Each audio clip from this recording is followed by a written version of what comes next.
వైవాహిక జీవితం, దంపతుల మధ్య తలెత్తే మనస్పర్ధలపై సుప్రీంకోర్టు కీలక వ్యాఖ్యలు చేసింది.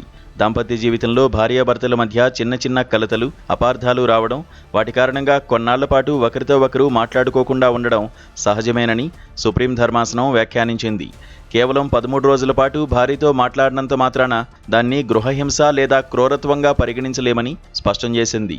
ఈ మేరకు గృహహింస చట్టం కింద ఓ వ్యక్తికి కింది కోర్టులు విధించిన శిక్షను సుప్రీంకోర్టు పూర్తిగా రద్దు చేసింది.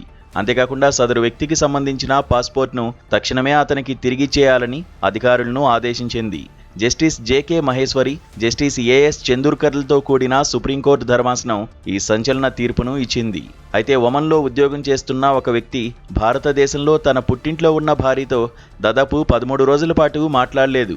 ఈ క్రమంలోనే మనస్తాపానికి గురైన సదరు భార్య పుట్టింట్లోనే ఆత్మహత్యకు పాల్పడింది.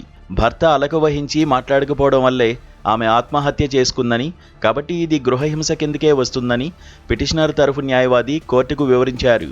ఈ క్రమంలోనే పిటిషనర్ వాదనలపై స్పందించిన ధర్మాసనం కీలక వ్యాఖ్యలు చేసింది.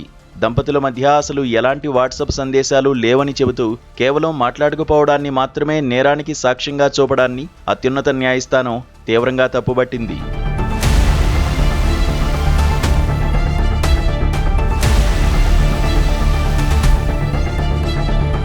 ఈ వివాదంలో భర్త, అతని కుటుంబ సభ్యులపై మోపిన వరకట్న వేధింపుల ఆరోపణలు ముందే నిరాధారమని కింది కోర్టులు తేల్చిన విషయాన్ని సుప్రీంకోర్టు ధర్మాసనం ఈ సందర్భంగా గుర్తు చేసింది. ఈ కేసును పరిశీలిస్తే భర్త ఎలాంటి గృహహింసకు లేదా శారీరక, మానసిక వేధింపులకు పాల్పడినట్లు ఇతరత్రా ఎలాంటి ఖచ్చితమైన ఆధారాలు లేవని ధర్మాసనం స్పష్టం చేసింది. కేవలం భార్యతో ఫోన్లో మాట్లాడలేదనే ఒకే ఒక్క కారణాన్ని బేస్ చేసుకుని ట్రయల్ కోర్టు సదరు భర్తకు శిక్ష విధించినట్లు సుప్రీంకోర్టు గుర్తించింది.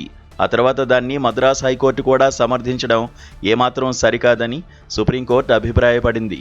ఈ మేరకు గృహహింస చట్టం కింద సదరు వ్యక్తికి కింది కోర్టులు విధించిన శిక్షను పూర్తిగా రద్దు చేస్తూ సుప్రీం ధర్మాసనం తీర్పు వెలువరించింది. అంతేకాకుండా సదరు వ్యక్తికి సంబంధించిన పాస్పోర్ట్ను తక్షణమే అతనికి తిరిగి చేయాలని అధికారులకు ఆదేశాలు జారీ చేసింది.